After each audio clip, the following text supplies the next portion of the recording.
नमस्कार, माय मावली हिंदी समाचार में आपका स्वागत है और मैं हूं शेख इस्माइल। ग्राम पंचायत कर्मियों के लंबित भुगतान के लिए कलेक्टर कार्यालय के सामने धरना प्रदर्शन पर बैठे पंचायत कर्मी।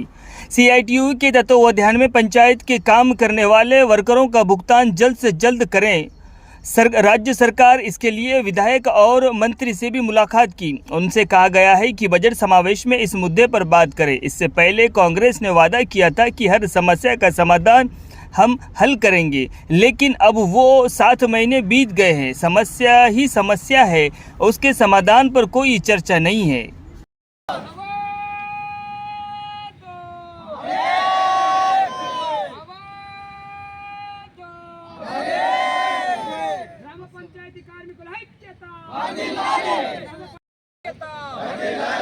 గ్రామ పంచాయతీ కార్మికుల ఐక్యత కనీస వేతనం 20,000 రూపాయలు ఇచ్చేంత వరకు కనీస వేతనం 26,000 రూపాయలు ఇచ్చేంత వరకు జిందాబాద్ సిఐటియు జీవో నంబర్ 51 రద్దు చేసేంత వరకు మల్టీపర్పస్ విధానాన్ని రద్దు చేసేంత వరకు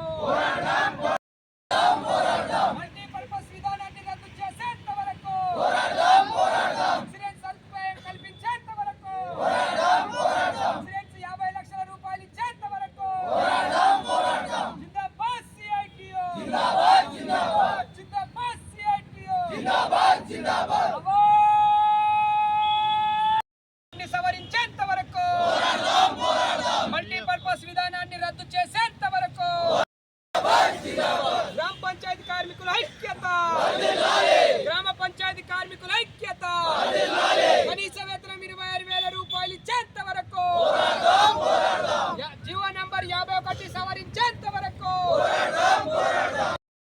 మల్టీపర్పస్ విధానాన్ని రద్దు చేసేంత వరకు వర్కర్స్ యూనియన్ సిఐటియు ఆధ్వర్యంలో రాష్ట్ర వ్యాప్తంగా సఫాయి కార్మికులందరూ పనులు బంద్ చేసి ఒకరోజు సమ్మె చేస్తూ ఉన్నాము. మేము ఈ ప్రభుత్వానికి అధికారంలోకి వచ్చిన వెంటనే వినతి పత్రాలు ఇచ్చాము, ఎమ్మెల్యేలను కలిసాము, మంత్రులను కలిసాము. బడ్జెట్ సమావేశాల సందర్భంగా గ్రామ పంచాయతీ కార్మికుల సమస్యలను అసెంబ్లీలో చర్చించి పరిష్కరించే దిశగా ప్రయత్నాలు చేస్తామని ఆశించాము. కానీ మా ఆశలపైన రాష్ట్ర ప్రభుత్వం నీళ్లు జల్లింది.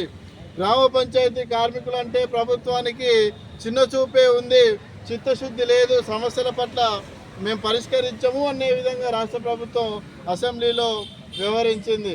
అందుకే గ్రామ పంచాయతీ కార్మికుల సమస్యలను చర్చించలేదు, పరిష్కరించలేదు. గత ఎన్నికల ముందు సమ్మె చేస్తున్న క్రమంలో ఇదే కాంగ్రెస్ నాయకత్వం అనేక సందర్భాలలో మా టెంట్ల దగ్గరికి వచ్చి మేము అధికారంలోకి వస్తే సమస్యలను పరిష్కరిస్తామని చెప్పేసి బూటకపు హామీలు ఇచ్చింది. గెలిచి 8 నెలలు వస్తున్నా కూడా సమస్యలపైన పరిష్కరించడం, చర్చించడం లేదు. కాబట్టి గ్రామ పంచాయతీ కార్మికుల సమస్యలను రాష్ట్ర నాయకత్వంతో వెంటనే చర్చించి పరిష్కరించే దిశగా ప్రభుత్వం చర్యలు చేపట్టాలనేది మేము కోరుతా ఉన్నాం. గత 4-5 నెలలుగా వేతనాలు పెండింగ్లో ఉంటున్నాయి. ఇచ్చేవి అరకొర వేతనాలు, అవి కూడా సక్రమంగా ఇవ్వకపోతే కుటుంబాలను ఏ విధంగా పోషించుకోవాలని చెప్పేసి మేము ప్రభుత్వాన్ని ప్రశ్నిస్తూ ఉన్నాం. వెంటనే పెండింగ్లో ఉన్న వేతనాలను విడుదల చేసి కార్మికుల ఖాతాల్లో జమ చేయాలని డిమాండ్ చేస్తూ ఉన్నాం. కనీస వేతనం 26,000 రూపాయలు ఇవ్వాలి. పిఎఫ్, ఈఎస్ఐ, పెన్షన్, ఇన్సూరెన్స్ సౌకర్యాలు కల్పించాలి. ప్రమాద బీమా 50 లక్షల రూపాయలు ఇవ్వాలి. 60 సంవత్సరాలు నిండిన వారికి రిటైర్మెంట్ బెనిఫిట్స్తో పాటు ప్రతి నెల పెన్షన్ ఇవ్వాలి. ఆ రకంగా డిమాండ్లను పరిష్కరించాలని మేము కోరుతా ఉన్నాం. అదేవిధంగా ఈ జియో నంబర్ 51 తీసుకొచ్చి వెట్టి చాకిరీ చేసే విధంగా మార్పులు చేశారు. కాబట్టి ఈ జియో నంబర్ 51ని వెంటనే సవరించాలి. మల్టీపర్పస్ వర్కర్స్ విధానాన్ని రద్దు చేసి పరిష్కరించని ఎడల ఈ ఒక్కరోజు సమ్మెతోనే ఆగిపోము. రానున్న రోజుల్లో మరిన్ని పోరాటాలు చేసి, ఆందోళనలు చేసి రాష్ట్ర ప్రభుత్వం మెడలు వంచైన మా హక్కులను సాధించుకుంటామని ఈ సందర్భంగా ప్రభుత్వాన్ని హెచ్చరిస్తా ఉన్నాం.